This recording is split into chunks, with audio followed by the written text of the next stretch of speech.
আজকে চলে গেছিলাম আর একটা বিয়ে বাড়িতে, সবাই সাজুগুজু করে আরবার বেরিয়ে পড়েছি বিয়ে বাড়ির উদ্দেশ্যে। দেখো ঢুকতে গিয়ে এই গণেশ ঠাকুর, আর ভিতরে গিয়ে দেখলাম যে বউ এখনও আসেনি।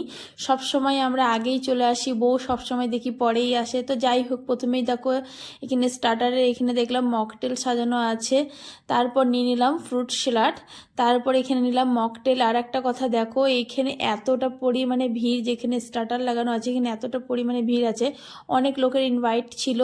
তো চলো যাই হোক, এরপর নিলাম ফুচকা, তারপর নিলাম মোমো। তো একে একে এখানে সব একটা একটা করে ট্রাই করা হলো। এরপর নিলাম চাট এখানে।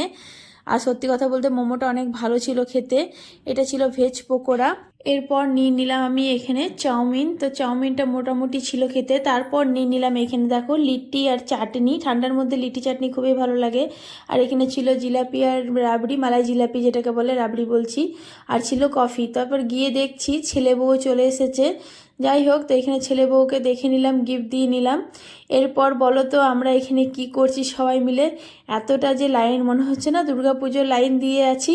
আমার তো প্রথমে গিয়ে মনে হলো কি আমি দুর্গাপুজোর লাইন দিয়ে আছি, কিন্তু একদম না। দেখো এখানে আমরা থালা নিয়ে, দেখ সবার হাতে হাতে করে একটা করে প্লেট আছে, প্লেট নিয়ে আমরা দাঁড়িয়ে আছি খাবারের জন্য। আমার তো প্রথমে মনে হলো আমি দুর্গাপুজোর লাইন দিয়ে ঠাকুর দেখতে যাচ্ছি, কিন্তু না।